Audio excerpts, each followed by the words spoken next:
कृष्णा सोनारवाडकर। तर घटनास्थळावरून आपले प्रतिनिधी कृष्णा सोनारवाडकर आता आपल्या सोबत आहेत। कृष्णा, घटनास्थळावर आता नेमकी काय स्थिती आहे? प्रत्यक्षदर्शींचं नेमकं काय म्हणणं आहे ते बघितलं, आता या प्रकरणात काय काय घडतंय? सौरभ, आपण पाहतो की कुर्ल्याच्या LBS रोडवरती जिथे रात्री हा अपघात झाला तिथली दृश्य आता आपण पाहतो आहोत। ज्या रोडवरती अपघात झाला तिथल्या बऱ्याचशा गाड्या ह्या त्या गाड्यांची नासधूस झालेली आहे, कारण बसनं एवढ्या वेगानं या सगळ्या गाड्यांना धडक दिलेली होती आणि त्यामुळे रस्त्यावरती बऱ्याचशा गाड्यांचं नुकसान सुद्धा झालेलं होतं। त्या सगळ्या गाड्या रस्त्याच्या बाजूला आता काढण्यात आलेल्या आहेत आणि जिथे ही बस घुसली होती, अत्यंत वेगाने ही बस होती आणि जवळपास 9:30 वाजता या बेसच्या बसनं या मार्केट परिसरामध्ये मोठ्या वेगानं आतमध्ये प्रवेश केला, त्यामुळे अनेकांना धडक सुद्धा दिली।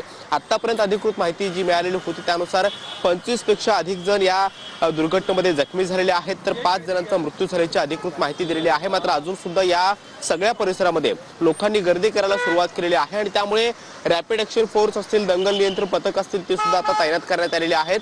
पुढच्या बाजूला आपण पाहतोय की पोलिसांचा या सगळ्या परिसरामध्ये मोठा बंदोबस्त पाहायला मिळतोय, कारण रात्री जे काही इथे गर्दी झालेली होती त्यामुळे एक तणावाचं वातावरण निर्माण झालेलं होतं आणि त्यामुळे सगळी परिस्थिती नियंत्रणात आणणं हे अत्यंत आवश्यक होतं आणि त्यामुळे ती काळजी पोलिसांनी घेतलेली आहे।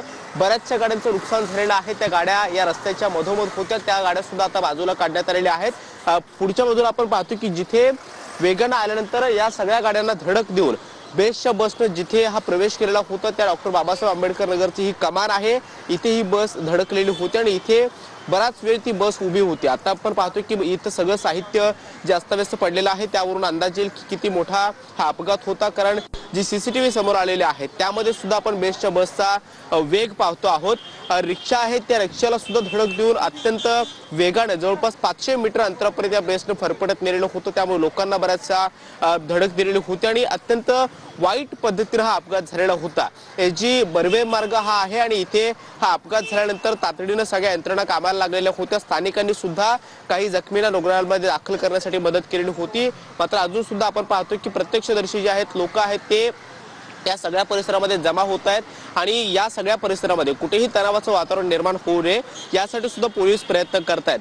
बेसचा चालक सध्या पोलिसांच्या ताब्यामध्ये आहे, त्याच्यावरती सदोष मनुष्यवधाचा गुन्हा दाखल करण्यात आलेला आहे आणि जखमींची संख्या ही आता अत्यंत मोठी आहे, कारण 25 पेक्षा अधिक लोक या दुर्घटनेमध्ये जखमी झालेले आहेत। मृतांचा आकडा सुद्धा आतापर्यंत जो आहे तो 5 जणांचा आहे, मात्र तो सुद्धा वाढू शकतो अशी शक्यता आहे, कारण अत्यंत वाईट पद्धतीने ही लोक जे आहेत ते जखमी अवस्थेमध्ये सध्या उपचार घेत आहेत। मात्र हा सगळा वर्दळीचा परिसर आहे, जवळपास रात्री 12 पर्यंत इथे या रस्त्यावरती मोठ्या प्रमाणामध्ये गर्दी असते, आजूबाजूला मार्केट आहे, त्यामुळे लोक घरातून बाहेर पडत असतात आणि त्याच पद्धतीने या सगळ्या परिसरामध्ये ती गर्दी होती। मात्र अशा परिस्थितीत हा अपघात घडला, पण आता जसा सूर्य उजाडलाय, काल किती मोठ्या या घटनेचं गांभीर्य किती होतं, भीषणता किती होती ते आता दिसतंय।